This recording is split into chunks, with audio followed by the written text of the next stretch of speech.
Welcome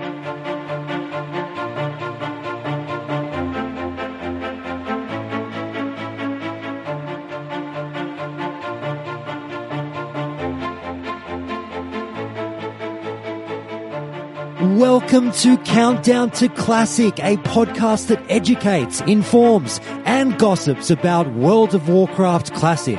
Every Monday and Wednesday we discuss the news, hot button issues, and content of the highly anticipated World of Warcraft Classic.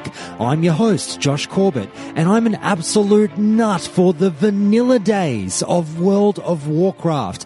I also happen to be somewhat of a podcast veteran, so I figured, why not combine my two passions and bring you this show? However, you might be asking, why the hell should I listen to this random Australian guy about World of Warcraft? Well, I am glad you asked that question because I think you'll actually like the answer. It's not necessarily me that you'll actually be listening to, it's you. What you say? How could that be possible? I'm sitting right here. Well, I'm far from the go-to authority on all things World of Warcraft, so guess who I turn to? You, the listeners and fans, and people who don't die to level 8 mobs in Tirisfal Glades like I did this past weekend. And that's why this podcast is about you and what you're talking about throughout the week online, as much as it is about this amazing game that we've all come to know and love. I'm just a fanboy of WoW and a mouthpiece for the news and conversations that we're all taking part in. I try to stay as neutral as possible and present both sides of all the discussions presented on the show. But just before we get to the good stuff, please do hang around for a little bit of housekeeping because I just want to let you know that you can find all things Countdown to Classic online at countdowntoclassic.com.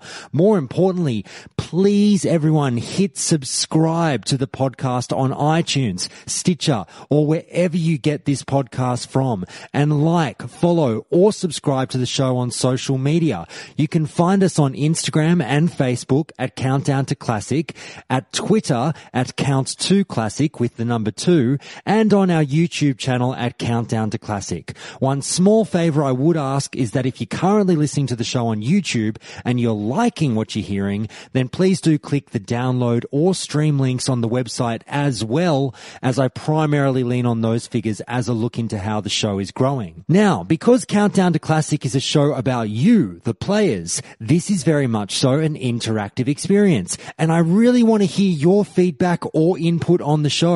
You can drop me a line on all socials or email feedback@countdowntoclassic.com. If you've listened to previous episodes of Countdown to Classic, you'll have noticed an interesting trend. When you write to me with something for the show, it usually gets read out. So, if you want to have your 15 seconds of World of Warcraft fame, then hit me up with a memory lane story, or write your own personal anger management post, and I'll likely read it out, so please do get back to me, everyone. I'll have more show news and shout-outs towards the tail end of the show, so please do stick around for that. Now, normally on a Monday episode, I would be taking this opportunity to introduce you to the forum and fauna segment of the show, and I will be doing that in due time. But just before I get there, this is a little bit of a special episode, so to speak. This is going to be a little bit different to our usual Monday episodes, as this one revolves around one topic and one topic alone. I became so involved in the reading, recording, and researching for this particular episode that I just couldn't cover the regular 3 news topics that I normally do. Now, if this is your first ever episode of Countdown to Classic and you've never heard anything else I've done before, I just want to say that we're doing things a little bit differently this week for a Monday episode. We don't usually just focus on the one topic. I'm not usually as neurotic as I'm going to be here. So please don't judge the show necessarily by what you're about to hear. Whilst it's very similar to what the show is usually like, go back and listen to some of the other news shows if you want to get a true gauge on how much fun we have here on the show. We're going to be boring down very hard on just one issue here. So if you don't like it, please don't think, oh, fuck that show, it's not for me. Go check out the other ones and then judge it by those episodes. But to make up for it, I might release a Friday episode this week, and we might be going nuts and trying for our first week with 3 episodes. So just stay tuned, everyone. I will definitely try and do that as much as I can. But on Friday, if I do release an episode, I'll cover all the topics that I wanted to pick for this particular episode if I didn't just wind up getting dragged down the rabbit hole in this one topic that we're going to be covering. But if I'd covered those topics this week, this episode would have been 3 hours long and I would have turned insane by now. So with that in mind, we go through this one and only topic of the week. Now, why only one, you ask, Josh? Well, it's because it's a substantial one. And I just want to start with this.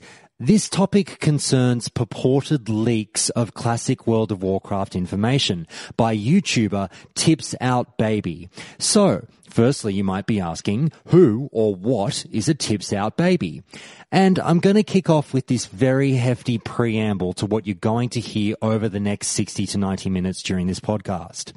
Now, Tips Out Baby, or Tip, is a YouTuber who started producing vanilla WoW content about 5 months ago. You can find him on YouTube under the handle of Tips Out Baby. Clearly, he quickly got popular amongst the classic WoW subreddit due to the quality of his videos, of which I do enjoy and I am a sub. Now, if you don't care about what YouTubers have to say about World of Warcraft in general, then perhaps the next hour isn't for you.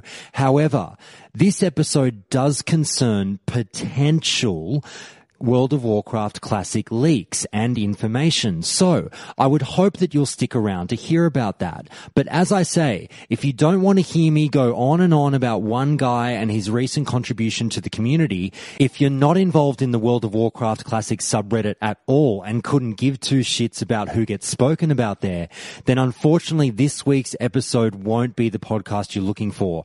But if you want to hear some chat about YouTubing and Twitch culture, how to report video game leaks, and talking about patch 1.1 and its application in the World of Warcraft, then we will have something for you. So I do hope that you stick around. Now, back to it. As I said, I enjoy Tip's work. However, I can't stress the following caveat enough. I don't know Tip. We've exchanged a couple of light DMs about coming on the show, to which he has expressed positivity, and I do hope to have him on one day. However, am I burning that bridge by what I'm about to analyze? Maybe, but we report on the news here, and this was in the news this week. I offered Tip the opportunity to come on this episode for comment, but he said he's been flat out with content creation and the fallout from this incident we're going to discuss, and I totally respect and understand that, so I don't begrudge him at all for not being able to make it on the show to provide some comments on this. But one thing I didn't get a chance to ask because I only just thought to do it, and it's nighttime over there in the US. You're all asleep, but you'll be waking up soon to enjoy this podcast.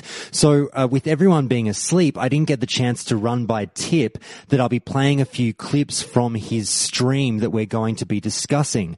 Now, I apologize if this rubs anyone the wrong way. I should have at least let Tip know and asked his permission, but outside of just being polite, as far as I'm concerned, there won't be any dramas with playing what I will be playing for various reasons that I won't go into. But anyway, now this episode does contain some inflammatory material, but I have kept the more personal barbs out because there was a fair bit of backlash about this topic on the WoW Classic subreddit, and I'm walking a bit of a tightrope here, as the last thing I want for this show is to become personal, and I don't want Tips fans to think that this is a bash at all.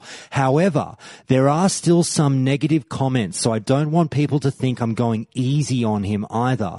Like I always say about this podcast, it's a balancing act where both sides get a say. And this was a very tough episode to produce, just due to the prickly nature of it. But here we go. So what's this all about, Josh, you might ask? Well, late last week, Tip jumped on his new Twitch stream and started a session with the following title: 2 major leaks for Classic confirmed. Get in here.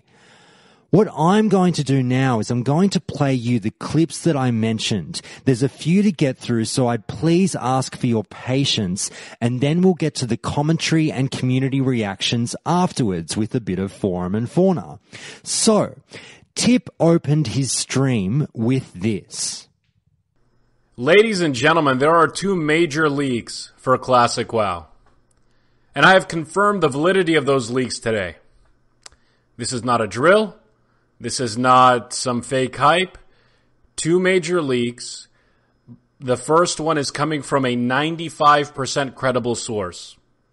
And it was verified by who I consider to be a 70% credible source.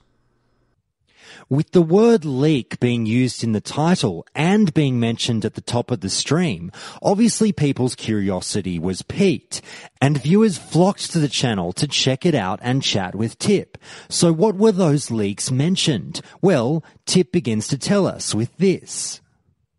First and foremost, I think a lot of you guys will be elated to hear that the lead developer, the lead project guy of Classic WoW has been credited on the team since early Burning Crusade. He was involved in the development of Burning Crusade, and he was likely involved in the development of Vanilla, but he wasn't credited. So I think he came on at the end of Vanilla. However, he is a very passionate guy, and we know his name.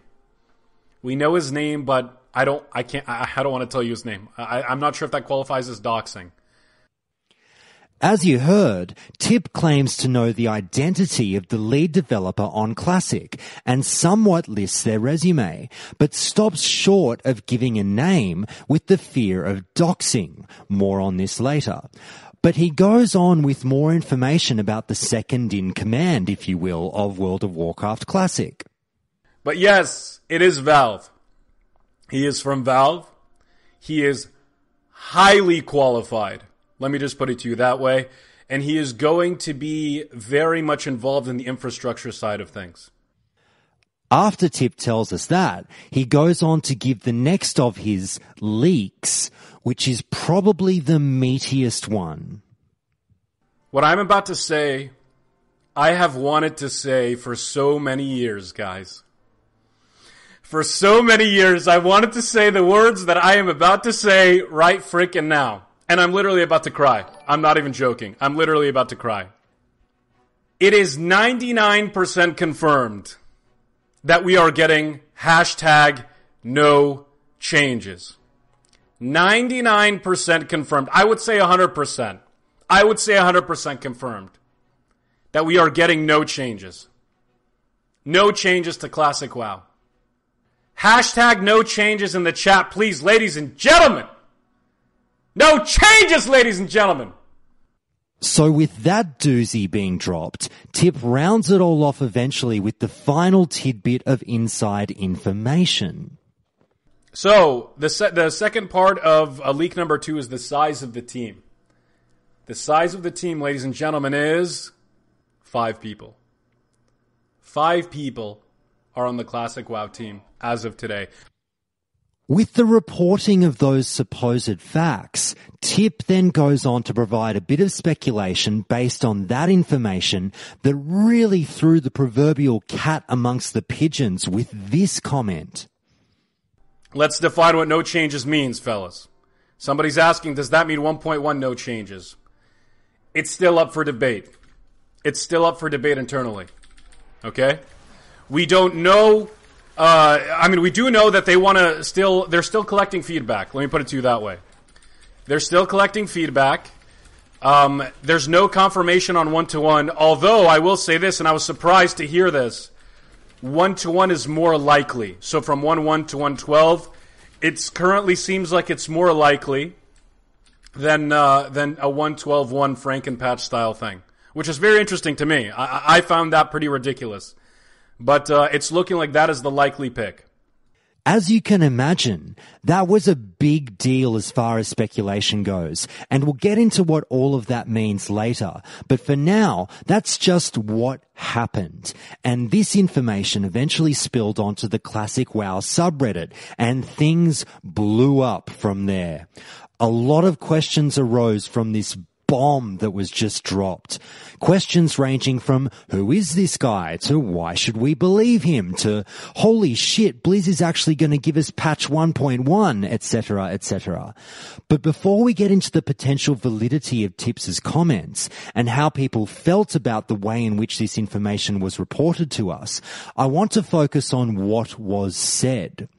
Let's start with the positive, because there will be some negatives later, as I mentioned. But for now, we're beginning in a hypothetical situation where everything Tip just said is legitimate.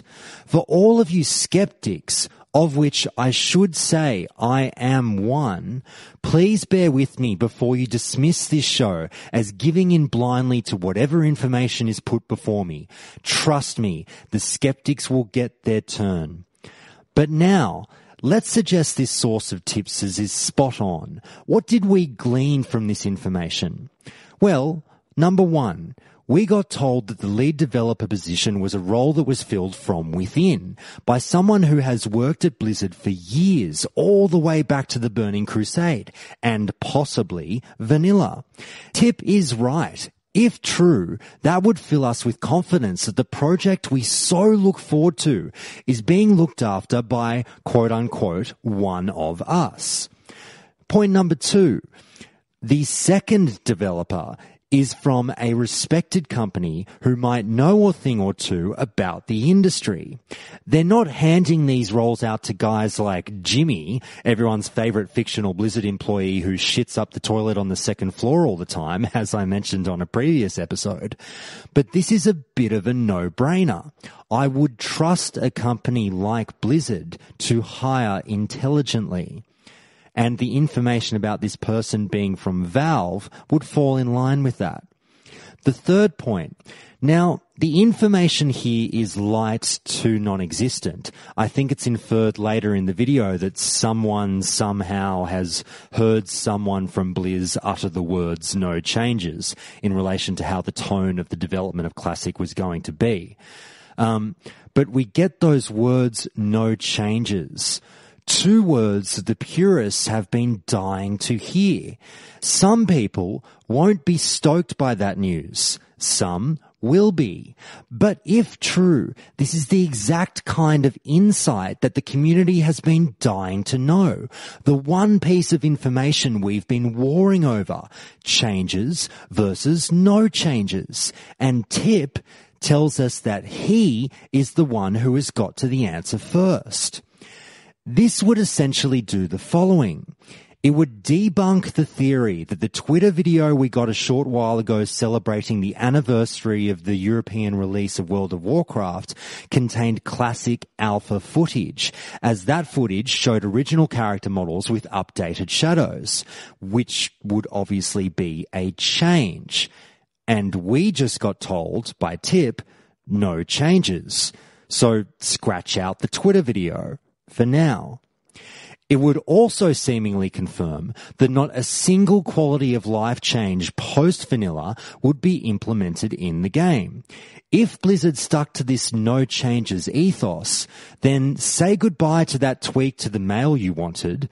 Did you want achievements? Sorry, not happening. It would also, as a result, end the great changes versus no changes war of 2017 to 2018, which claimed several hundred innocent forum accounts and caused a few tears along the way. But at the end of the day, if this news were legitimate, it would basically tell us how Blizzard feels about the Classic project. They're fans of the old school ways too, and want to root this edition deeply in nostalgia for the long-time fans of World of Warcraft. The news about the size of the team would confirm simply, well, that there are 5 staff members working on this. Blizzard has over 5,000 employees globally. Of those 5,000, approximately 3,000 are at the headquarters at Irvine, California. And 5 of those people have apparently been assigned to the World of Warcraft Classic project. 2 of which are a lead dev and a second lead dev, and then there's 3 other people. That's what this leak confirms. Now, I actually won't go into this any further later on, but if you go into the forums, you can see that some people raise the issue that it's a bit of a knee-jerk reaction that 5 seems a little on the small side for a major developer developing a major project like this. And a lot of other people have come out of the woodworks and said, actually, it's within the realms of plausibility. If you accept what Blizzard is doing with this, in that it is just a little bit of a remaster, if you will, of old material, then if they're developing it over 2 years, then 5 people might actually suffice. I'm not a developer. I have no experience with that side of things. You guys will know a lot more about that than I will, so I won't really comment on that. But it was interesting to read some of your comments about whether or not it's possible. Finally, as far as the speculation as to patch 1.1 goes, being the patch that we're starting off with for Classic, here's what that would mean for us in this hypothetical situation where everything Tip has said actually pans out. The most vanilla experience of them all would be starting with patch 1.1, literally putting us all down at the very start of things all over again. Ride the patch progression wave together and remember all the ups and downs of not only your class, but the zones, items, and content of the game. Bugs and all would be there from the start. Remember all those bugs from 1.1? They're back. Remember your frustrations with them? They're back too. Warts and all vanilla in 2019 or 2020 or whenever it is that we'll get it. That's what we're getting apparently. Patch releases every few months, perhaps on the schedule that we got initially. Would that mean that Classic isn't up to date necessarily until about 2 years after we get it? That patch 1.12, a patch that many people who have been playing private servers for the last few years are quite used to and wouldn't be coming for quite a bit of time, that may keep subs hanging around, or it might scare them off from the very start. But that's all the information that Tip covered in his stream, and on face value, some of it could be constituted as considerable information. But other points may be deemed to be negligibly newsworthy.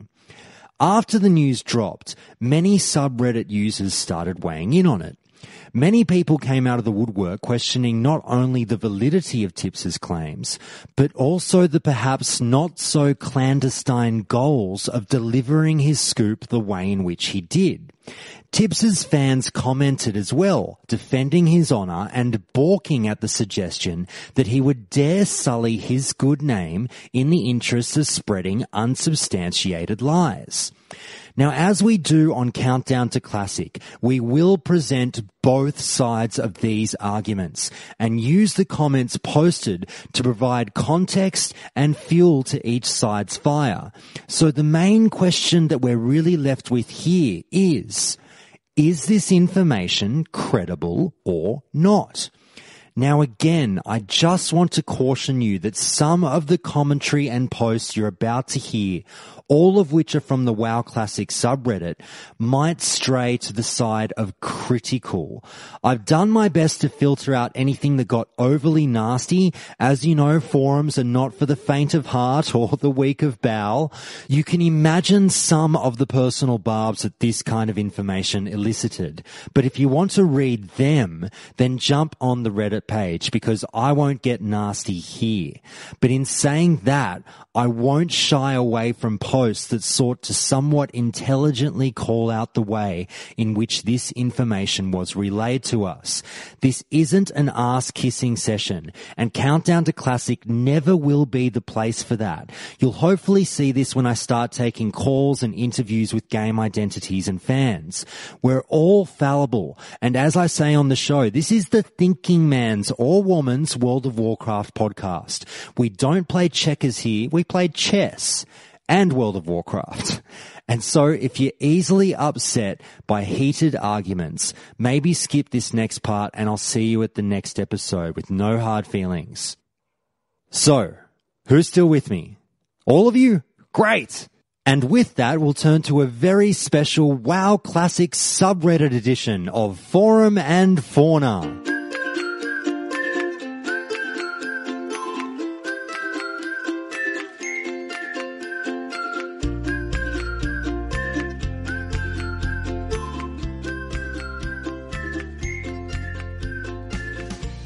Okay, let's begin with the argument that Tibbs' information is not credible, with the following post from Oh Knows Cool on, as I say, the WoW Classic subreddit, of which all of these posts are from. Yeah, the patch cycle thing screams bullshit to me. Someone telling people what they want to hear in order to drive clicks to their channel. Each point is just too on the nose for things that a diehard purist would want to hear. Like, we're saying that Blizzard will knowingly release a game that has huge, class-defining revamps missing, also they can upend everything every few months. To do what? Emulate vanilla exactly? For who? Will the people who don't join in the first month get the same experience?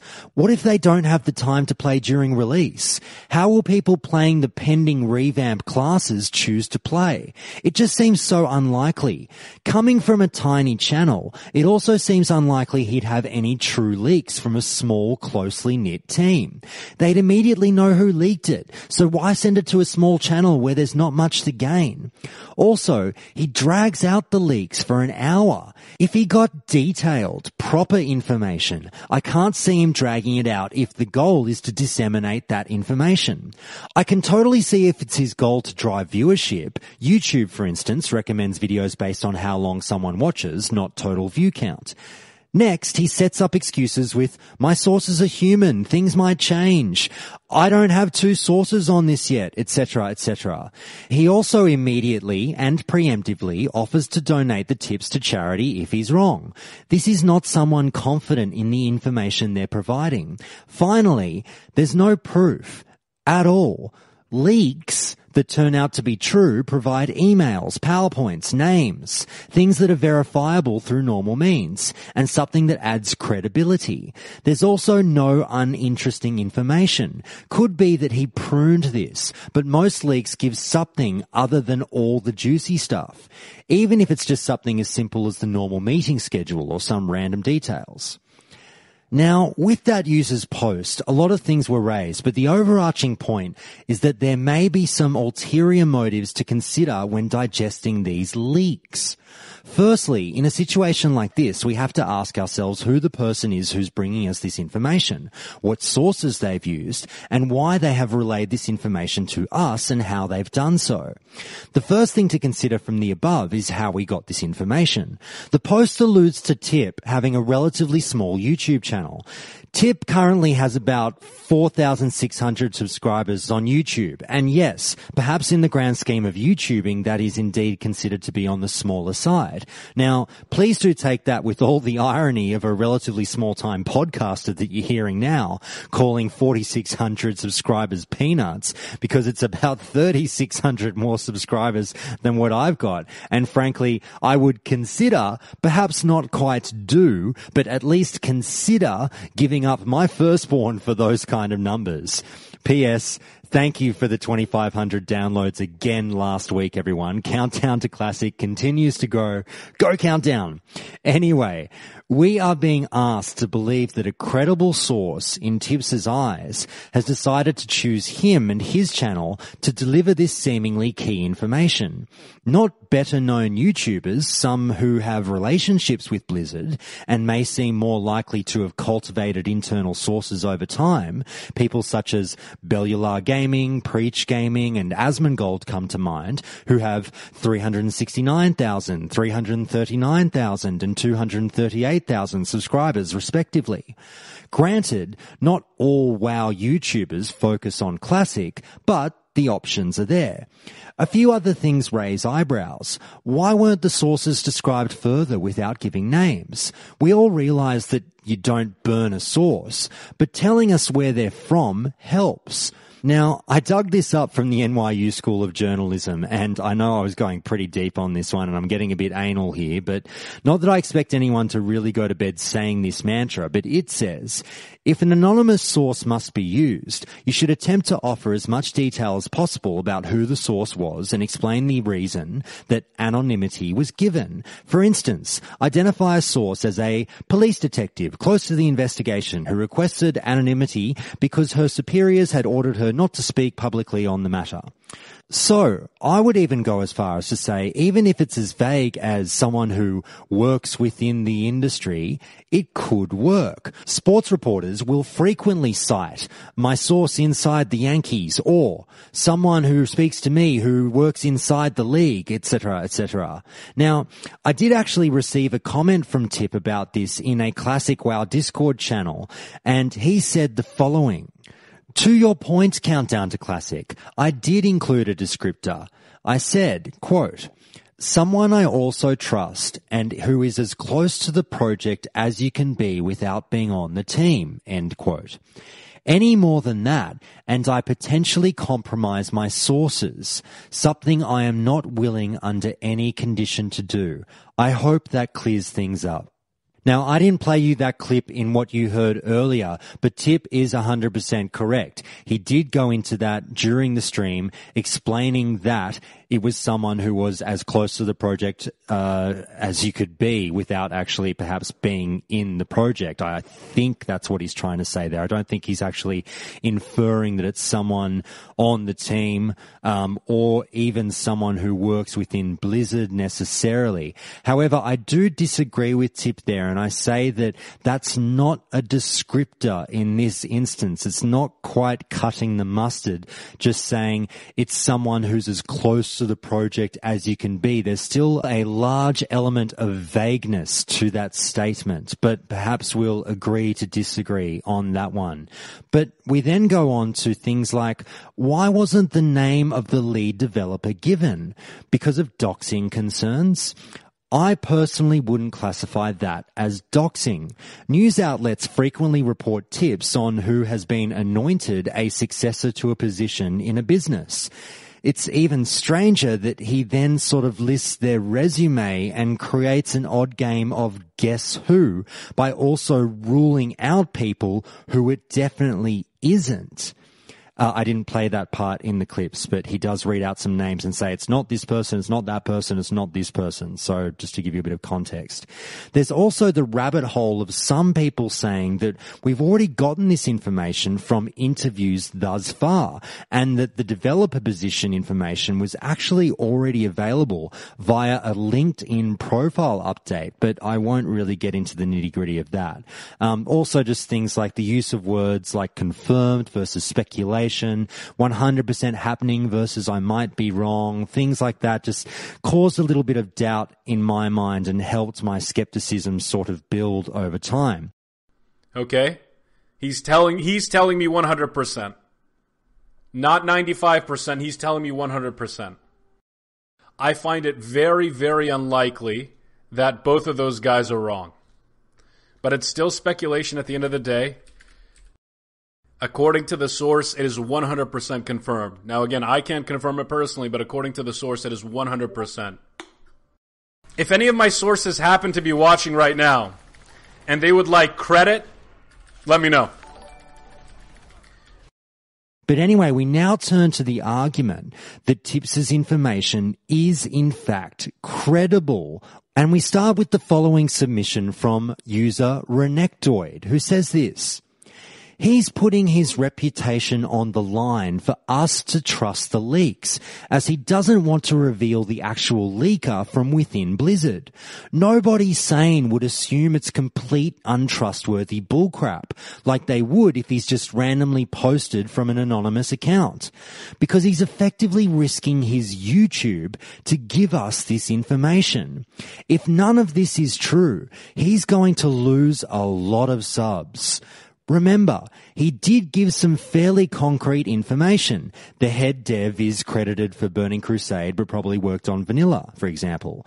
When it's actually announced, we will know instantly if he was bullshitting or not. This way, it actually has at least some credibility, regardless of whether you trust Tip or not. The point that user raises is this. Why would Tip jeopardize his good standing in the WoW Classic subreddit community and the credibility of his YouTube channel, something which he has recently apparently decided to lean on as his sole source of income recently, but that's a whole other can of worms that I won't get into. Why would he do this just to lie and submarine everything? This user says that rationally thinking about this would lead one to understand that no good could come of any kind of fabrication on Tips's part. This isn't someone trying to make a name for themselves. This is a WoW Classic fan who happens to have a voice in the community, who's speaking out with information that he believes and has satisfied himself to be trustworthy enough to publish. He has nothing but the community's best interests at heart and is doing nothing but reporting some news, grabbing a scoop and citing sources in no different way to how it's done anywhere else. The pure fact that he's put his balls on the line, essentially becoming out balls out baby, sorry, I couldn't resist, should, in this poster's opinion, automatically assign some credit to his claims. If these claims were bullshit, that would by all means sink his YouTube channel and his primary or sole source of income. It would be professional suicide and the equivalent of walking into work and spitting in your boss's face. Unless your boss, of course, is into that kind of thing. But the anti-credible camp retorts with this from user Jakubov. The worst thing that ever happened to the internet was monetization based entirely on number of views. The amount of bullshit that gets published as a result is just a blemish on society. Can you imagine the kind of drivel Shakespeare would have written if the profit was based not on how many people appreciated his works, but just how many ears it reached? It's really difficult to believe that they would go with the 100% 1.1 to 1.12 patch progression. The added workload would be staggering, and the benefit is practically non-existent. There are so many issues with the earlier patches, so many broken things and unplayable specs, etc.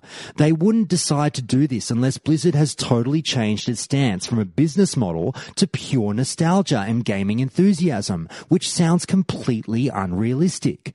The other leaks are nothing. A guy has been confirmed as lead developer. Can't say who. Well, fuck me. They have a lead developer? That's some breaking news. Clearly just shoved in there to pad the so-called leak beyond the one point that's fabricated to get views. Might as well have added a fifth leak that said, Classic WoW confirms to run on Windows. Now, the point Jakubov introduces is really the elephant in the room when discussing the credibility of these leaks. Money. I'm not breaking news by saying that content creators can make money through more avenues than ever in 2018. I've even mentioned on this show that Countdown to Classic may be planning on starting a Patreon account at some stage later down the track when I get a moment to stop researching or playing WoW. So again, put your hypocrisy shields up, people. However, I can't see Countdown to Classic breaking any news anytime soon, outside of the news that I love all of my listeners very much, of course.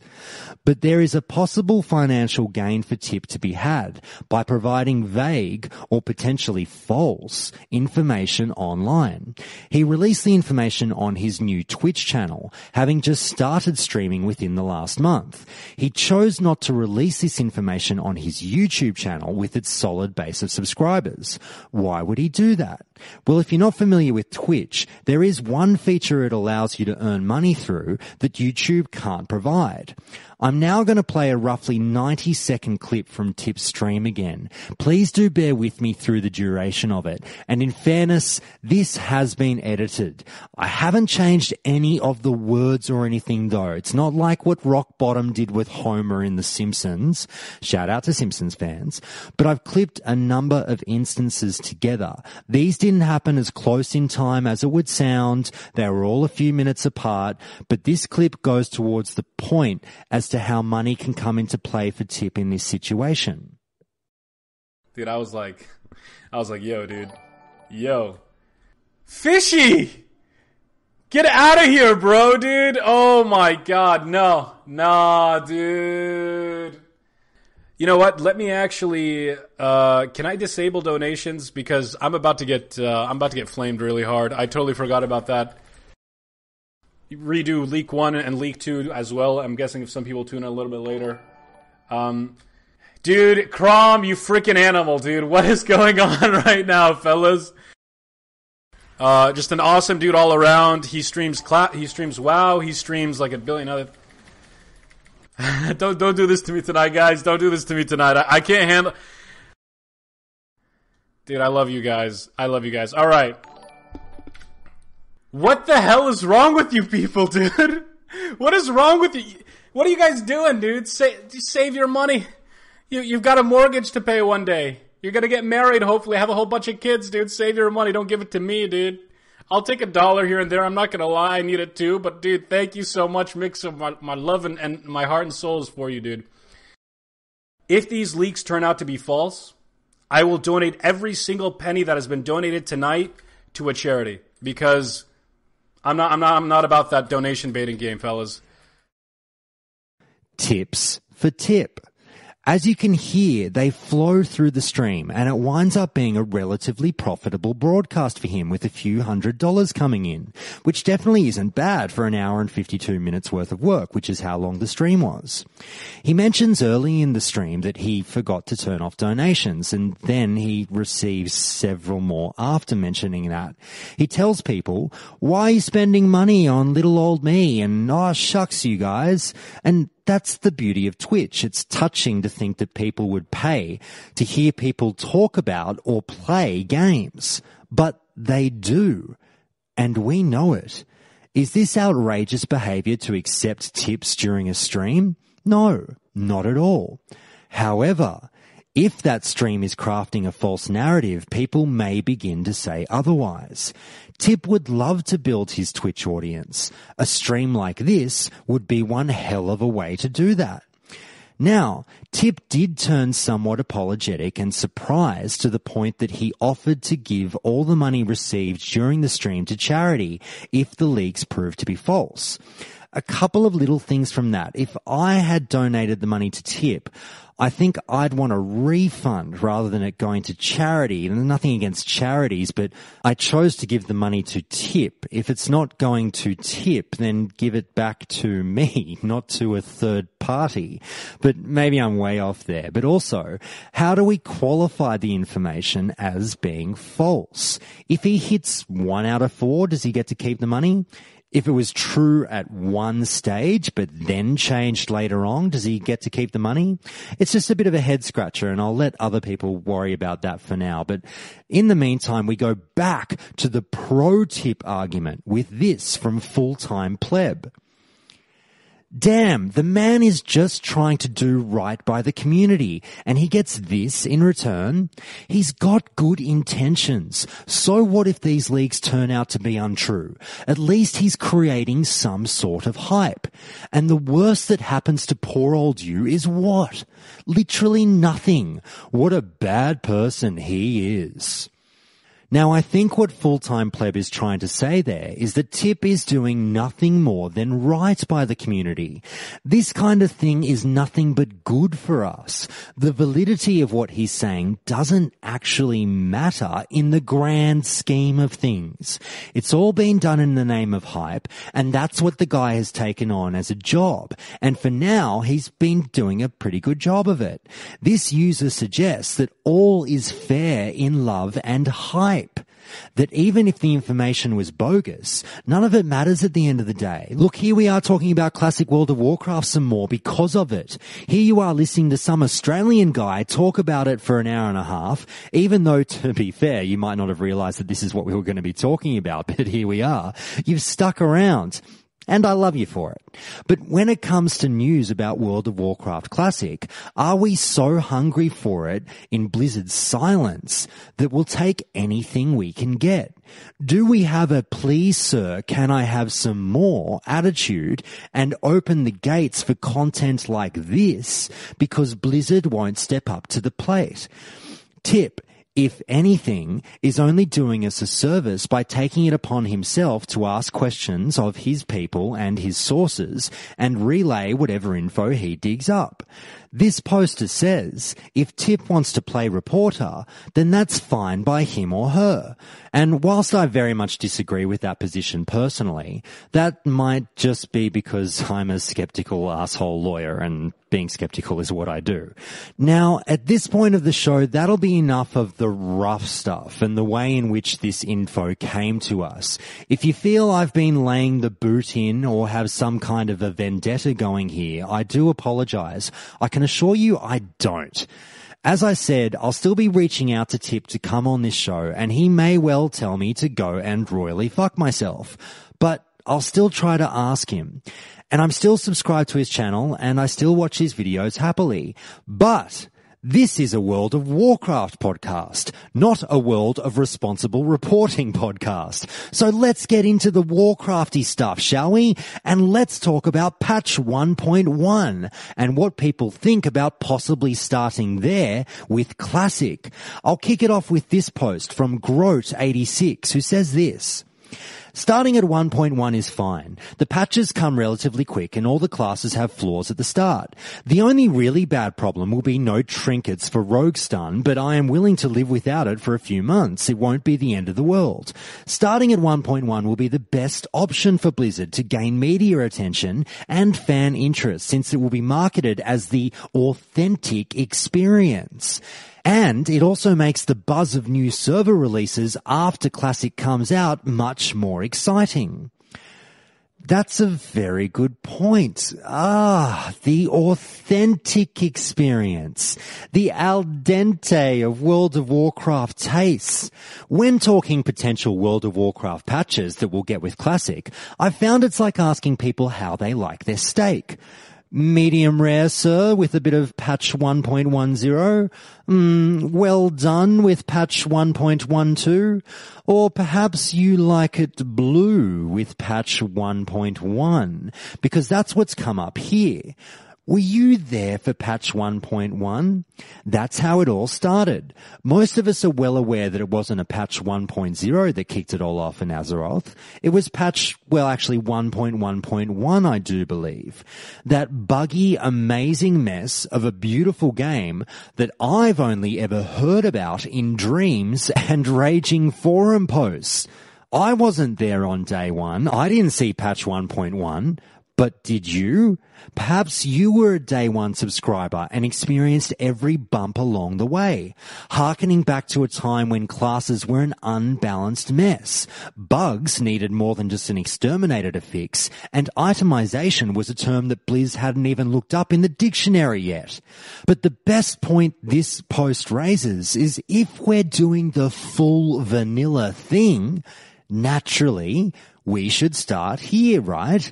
This would show that Blizzard is committed to not just providing us with a Classic server and dumping us in the presumed patch 1.12.1 or whatever as most private servers use, but that they're committed to giving us a Classic experience. What does that potential experience mean to the community if it were true we were starting there? Well, some of you weren't so warm and fuzzy for patch 1.1, as I'll read you this submission from the other side of the coin with user C is for nose. Starting from 1.1. This makes no sense. Brack himself alluded to a Franken patch, and whilst I understand that things can change, I don't think that starting from 1.1 is going to be a financially smart situation. Think about it this way. If Blizz can release a Franken patch and rough out the edges they overlooked after release, then they can essentially leave the Classic servers alone after said bug fixes for minimal cost, making their return on investment way more than retail. Seeing how retail still has bodies developing new content content and things of that nature. And at the end of the day, this is all about money. If they were to do a patch progression from 1.1 to 1.12, they would, more than likely, have to keep a number of bodies around to ensure patches are installed properly, that the original bugs that were in the game are functioning as they were when the game was live, and similar scenarios. And they would have to keep that up for 2 years. Add on the fact of troubleshooting new brokens that didn't exist in retail and hotfixing those, and this is not realistic at all. I call 100% bullshit on this.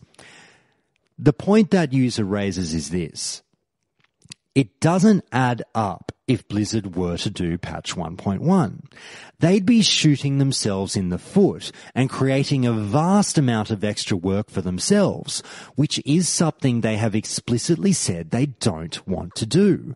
Also, Blizzard obviously will have more than just a light financial interest in this game. Isn't it a bit daring of them to start with the least polished version of the game? That's like saying to someone, hey, remember that awesome trip we took to the Bahamas 15 years ago? Yeah. And you said it was the best place you've ever been and you've always wanted to go back? Yeah. But you had a broken leg and you couldn't really do all that much?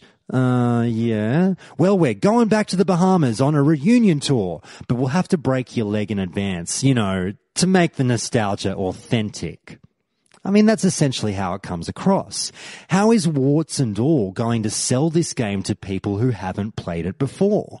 The new players who might want to check it out for the first time, what about them? For that matter, how is it going to help sell it to the players who asked for it? What percentage of purists do you think would be on board with the patch 1.1? All those players who have spent the past few years on private servers with their beloved patch 1.12. How do you think they'll feel about a buggy mess? Will that drive them to not play in rage? Stranger things have happened. Is this the point that breaks the validity of the quote-unquote leaks for you? Do you think there's no possible way Blizzard would do this, starting with a patch 1.1? Write to the show and let me know at feedback@countdowntoclassic.com.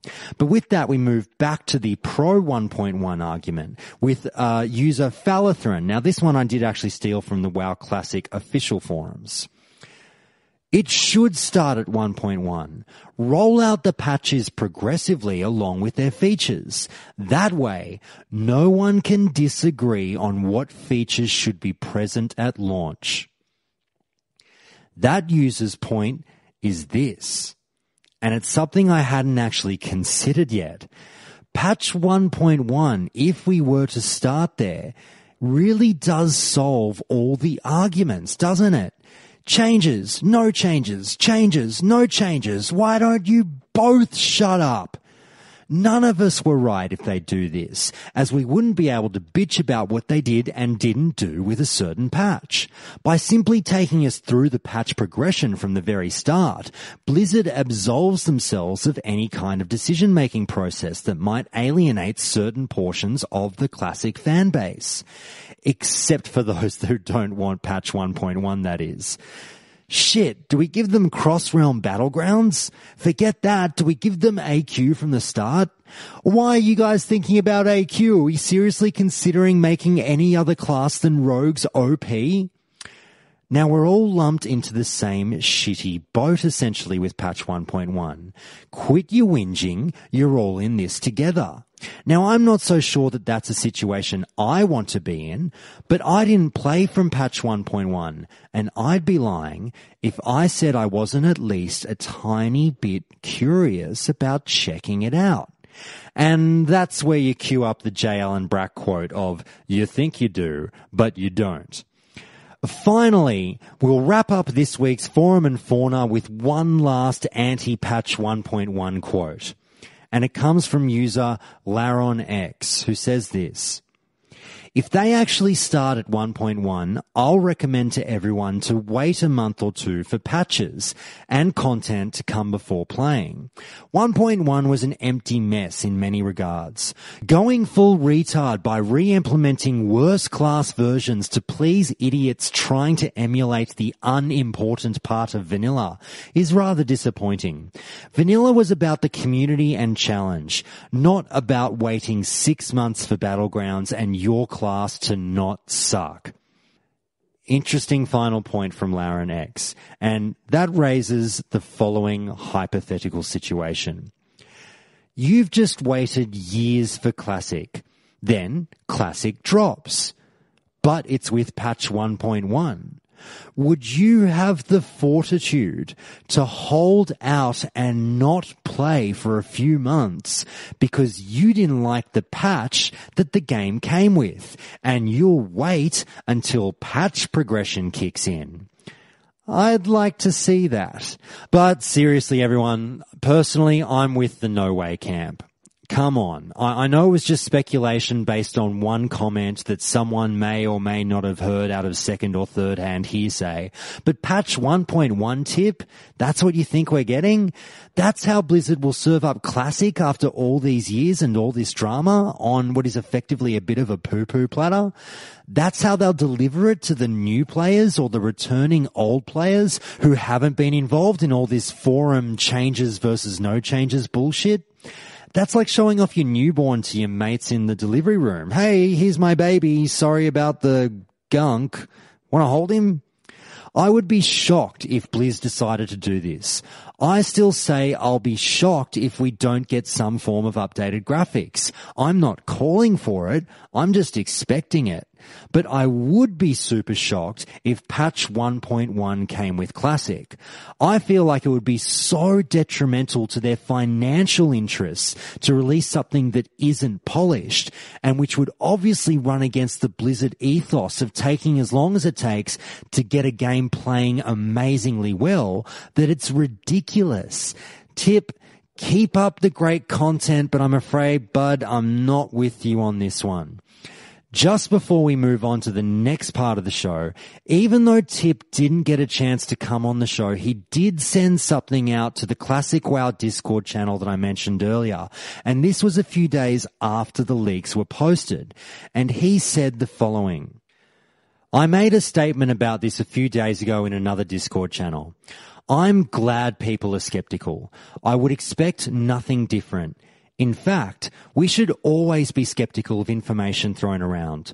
A lot of us have been hoping for Classic for years, and even the hint of information can cause chaos. We should always be skeptical. Regarding the leaks, I did want to reiterate what I said the other day, and perhaps elaborate on it a little more. For leak number 1, I was approached by an individual who I trust, and this person revealed the information to me. Trying to be responsible, I relayed that information to someone I also trust, and is as close to the project as you can be without being on the team. I can't reveal their identity more than that, and I hope you understand. This person corroborated the leak, stating that he had heard the same thing, and it lined up with what he knew. I then took that information and went to a third, less official source, who once again nodded that this is what he had heard as well. Leak number 2 was a similar story. However, I have received far more confirmation since the stream about leak number 2. I no longer question its validity. However, I would never ask of you to believe a leak so blindly. Ultimately, as is the case with all leaks, we never truly know until it is official. If Mike Morhaime invited me out for a beer and told me Classic was out next week, I would believe his words, but I would not believe it 100% until I saw an official corporate post about the release date. That is personally my view on leaks. I believe my sources, and I trust them, and I've done what I believe to be sufficient due diligence. However, just as we can never be sure if the sun rises tomorrow, we can never be sure about the leaks until we see that blue text. Finally, some people have suggested that I lied or announced what I did for views. I would like to mention that not only is that not the case, I intentionally did the opposite. I did not make a platform. I did not take it to Reddit, despite my confidence the story would blow up there. I did not tweet a hype message and keep people hungering in anticipation. I turned on my Twitch stream, my smallest platform by far, without any notice and at the quietest time when most people would be asleep, said what I had heard, and logged off. Now, with that message from Tip, at least now I feel like I've given him some kind of say in this. And again, Tip, if you are listening, I'd still love to have you on the show to dive into this even further and talk just some WoW Classic in general if you're up for it. Anyway, with all of that done now, it's time for a special patch 1.1 edition of Anger Management.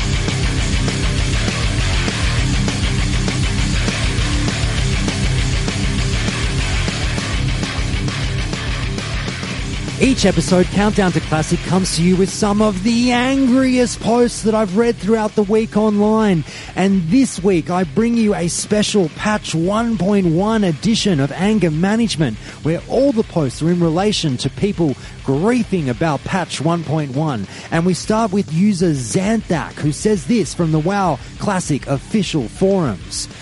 I'm not a fan of patch progression, mainly because by the end, you end up with half the raids being way too easy. But the good thing about the earlier patches was that there was no catch-up gear, although not too early because a lot of that gear was piss.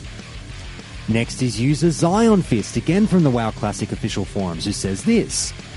No battlegrounds are a deal breaker for me. We are waiting long enough as it is. Don't make us wait months longer. 1.1 wasn't even a good game. Next we have Reddit user All Your Cryptos, who says this. I will not play 1.1. The game is broken. There are tons of missing quests and all sorts of bullshit I don't care to go through again. I swear not a single person here actually played vanilla at or near release. The game was broken. I'm not playing at 1.1 because you never got the chance to experience a broken game. The next submission comes from user MW Highlander, who says this. Starting at a buggy 1.1 patch is literally the stupidest thing they could do from a technical perspective. Back to the WoW Classic official forums with user Dazel. 1.1 straight up is a bad place to start. The game wasn't complete, there were a lot of unfinished things about WoW during the early days, and there's no legitimate reason to start out on it. Just wanting to play an unfinished version of WoW to the detriment of most people is not a good argument. And with that, Anger Management comes to a close, and we'll move on to this week's winners and losers. It wasn't going to be easy, but they've won it. Every Monday, Countdown to Classic comes to you with some of the funniest, almost insightful and intelligent posts that I've crossed through the week. So we begin with Reddit user Scum Gummy, and this is all in relation to the topic that we've obviously covered today, so just keep that in mind. Now, user Scum Gummy says this. In quoting a tip from earlier, senior developer is a veteran developer from Valve. That was the quote. And their comment is this. Well, nothing to see here then. WoW Classic confirmed, never coming out. Take that, Valve. Obviously, it's been a long-running joke. We all know that one. The next submission comes from Reddit user Give Me a Drink, who says this one, and I really liked this one, and I gave them a little thank you for that one on Reddit. If Europe gets Classic at the same time as North America, I'll be pissed off. Hashtag no changes. I think that was really good. That was the joke of the week for me. Next, we have Reddit user Duckstorm, who says this. And this was one of the more insightful ones that I did enjoy to a certain extent. Listen up. This isn't about vaccinating kids. It's speculation about a game we're all excited about. Even if Tip is wrong, there's nothing wrong with letting ourselves feel happy about it. Now, I must say that I partially agree with that post from Duckstorm. And perhaps I should take particular note of that one, having been the guy who just broke down this stream and all of these comments like it was the damn Zapruder film. So perhaps we just all need to take a step back and take everything with a bit of fun, to a certain degree. Just something to chew on. But the final winner of the week is actually user Tips Out Baby. Tip chimed in on the thread that was going on and checked in on the mayhem and said the following: I am 69% in favor of this thread. And obviously that's an allusion to some of the percentages that he threw out in citing his sources earlier. And if you haven't watched Tip's video in full, look, I do recommend that you go over to his Twitch channel. And although we've just done an hour-plus long podcast about this potentially being a little bit, is he just trying to drive traffic there? Either way, check it out and make your mind up for yourself. Listen to, I would say, at least the first half an hour. It is an interesting take on how to sort of digest all of this and perhaps deal with rumors. But we wind up with the losers of the week. And as we do, I'll leave out the names of certain people because when there's winners, there's got to be losers. But this post was the loser of the week for me. And they were replying to this comment, which I should start with. And the comment was, are you under the delusion that Tip got some insiders at Blizz who leaked this exclusively to him? Lol. And the loser of the week wrote this in reply to that. Tip lives near the offices to my knowledge. It isn't out of the question he would have some contacts. Now, my personal response to that is similar to what that user got hit back with on the forum. So I live down the road from the News Corp head office here in Sydney, but I don't have Rupert Murdoch on speed dial. Now, I hope to soon. Rupert, baby, reach out to me, and I know you're listening. When this podcast goes big time, I'll get Rupert on the old speed dial. But sadly, I don't think that proximity necessarily goes hand in hand with access. Now, it's not out of the question, but then a lot isn't. And that's this week's winners and losers. And with that, it's time for Memory Lane.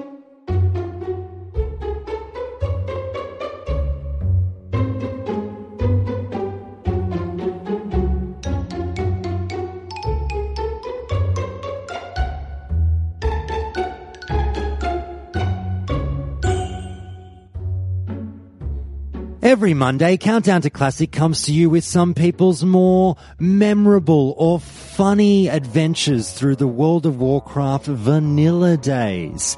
And the first submission I bring to you is from user Dante, who emailed the show at feedback@countdowntoclassic.com, which is where you should write to right now if you want one of your memories read out on the show for everyone to hear. And Dante tells me the following. There was a quest chain that at one part involved summoning fell hunters to help you find crystals in Ashara. The fell hunters don't fight or anything, they just sniff out the crystals as part of the quest. Most people would just turn in the quest and move on. Not me. I was like, a vanity fell hunter summon? You'd have to be crazy not to hold on to it forever. However, my plan was short-lived. The fell hunter disappeared within an hour. Defeated, I went back to restart the quest. But then an idea sparked in my head. I accept the quest and get a fell hunter, then abandon the quest. The fell hunter was still beside me. I accept the quest again and get another fell hunter. Insert evil grin here. I repeatedly accept and abandon until I have no less than 100 fell hunters. I walk around a bit and marvel at their fluid movements as they swarm about, not dissimilar to Zerglings from StarCraft. Surely my army of terror shouldn't be admired alone, so I made haste for Orgrimmar. Most people enjoyed the show. Some asked how the trick was performed. One guy, however, was extremely ticked off and demanded that I leave immediately, as my army was lagging him out so severely that he was unable to move his character. He screamed that I was using an exploit to intentionally lock out players with low-end computers from playing the game, and that he'll put in a ticket to get me banned. By this point, the Fell Hunters were expiring anyway, so I shrugged him off. I never heard from a GM about the issue, so I used the trick a few more times to scare Alliance lobbies in Ashenvale and Darkshore. If you ever discover the quest in Classic, you too can have a nightmare army. I did enjoy that. I love the little exploits that people use. Very, very fun times. Anyway, the second and last submission to Memory Lane this week comes from user Asmo, who has submitted to the show before. As I say, guys, if you write to me, I will read it. So more and more people should be writing in. But Asmo says the following. And I should note that this started from a conversation I was actually having with Asmo on the WoW Classic subreddit, because I actually made perhaps the mistake of mentioning to Asmo that World of Warcraft, as shocking as this may be, isn't actually my number one game of all time. I mentioned that my favorite game of all time, and this might cause a lot of you to gasp in horror, is actually Dark Souls 3, which I know is, the point that some people say it turned into easy mode, and Dark Souls 1 is the fucking OG, and that's what I should be into. But anyway. And I guess also the point that, buddy, you're doing a World of Warcraft podcast. World of Warcraft should be your number one game. But we go into what Asmo actually said. Because I said that World of Warcraft may actually be number 3 or 4 on my list. And they say this. You may have torpedoed your World of Warcraft cred and any debate you find yourself in. Regardless of the strength of your argument, you'll now face opponents with this trump card. Smiley face. Care to share your favorite games, or will that remain to be revealed in a future episode? It probably will, Asmo, but more on that later. Anyway, the question of how many of us actually consider World of Warcraft to be our number one favorite game of all time would be an amazing question for that third weekly podcast that you should totally do, but maybe not as a third episode every week, maybe just once a month. I don't know. It just seems like you're going to burn yourself out, but I'm definitely interested. What games do people believe are better? What are their criteria? Does a game get credit for the social joy it facilitates? I remember when I decided that World of Warcraft was my favorite game. Spring of 2006, while 4 of my Alliance buddies and myself were creating chaos in Undercity at 3 a.m. We had raided and wiped all night in Blackwing Lair progression, then half of the guild did a late night Zul'Gurub, and after all of that, we still wanted more World of Warcraft. Let's go see Undercity. We didn't know our way around, so we just aimlessly trampled through, outgearing everything. As the bolts and beams and bullets flew, and as we muffled our 3 a.m. joy on Ventrilo, and as the auctioneers and vendors and guards and other NPCs and enemy players piled up, I looked around and realized that we'd just ruined an entire faction's capital city. It was the best game for so many reasons. The lore, the art, the combat, the emergent gameplay, and the camaraderie that we shared. I give Blizzard and World of Warcraft credit for creating a platform on which we could share those kinds of experiences. And what a great memory to go out on, and a great point for a World of Warcraft Classic podcast, reminding you all about the kind of things that make us happy when we play this game. But for now, I'm just going to do a few shout-outs as we wrap up the show. And I just want to send a shout-out to user Daisamin/Ali Saunder. I'm not sure which username they actually go by. They seem to send both in to me. But either way, they do send me a lot of feedback on the show, and I do appreciate your downloads every time. And they said the following to me by email this week. Please stop referring to Sylvanas, a decorated legendary warrior, as Saucy. Saucy is a flirty, bleached blonde, failing basic math, getting drunk on a Friday night, trolling for a guy at a bar. Sylvanas earned her rank and the right to be treated with respect. And you are exactly right, and I will no longer refer to Sylvanas as saucy. You have my word. I had my reasons for using that term. It's a little bit of a different in definitions there, but I do apologize, and I can assure you Sylvanas and all the other lore characters I refer to in the future should get their proper respect. But thank you for your emails, and please do keep them coming. And everyone, please, if you have any comment on anything I say on the show, let me know. I'll put in a correction. And I just want to sort of from here give a big shout out again to the Countdown to Classic Discord channel. Everyone's been phenomenal again this week. We're getting more and more people joining in. If you are listening and want to join, check out the website for the link. Come on in. The user base is growing. There's a fair few of us in there now. I think there's about 40 of us or so, which is fantastic. And like I said, I just love chatting World of Warcraft Classic with all these guys every day. It's fantastic. Ladies, come on in and come say hello. But a special shout out to one of the users from that Discord channel, Hexamus, who, I got to speaking to the other day, and we just started playing retail together. And I've got to say, I hadn't had that much fun playing World of Warcraft in a really long time. Like I keep telling you guys, I was a bit of a loner in World of Warcraft back in the day. Didn't really do the guild thing that much. Didn't make any friends. I talked to people a little bit, but I didn't really go too social with it all, which obviously is the exact opposite reason to play the game. And I will be doing it the opposite way when Classic comes out. I'll be engaging with listeners and trying to make friends as much as possible because it's been so much fun. But anyway, what I'm trying to say is, I jumped on the Discord voice channel with Hexamus, and we just got to talking. We talked for hours and we had a blast. And that's what the game is all about. Just meeting new people and shooting the shit and doing a bit of questing, doing a bit of dungeons, doing a bit of whatever you might want to do. PvP, hey, whatever. And just talking to people that share this common interest with us. And thank you again to Hexamus. And listeners, please, if you want to have a run around in the game with me, hit me up, message me and let me know. I started playing K3 this week.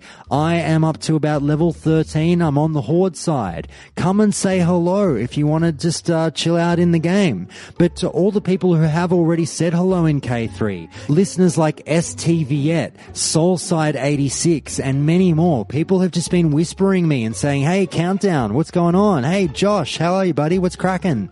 And it's really touching, and it's like an experience I've never had before, because like I said, World of Warcraft last time was a very lonely ride, but not this time. And thank you, everyone.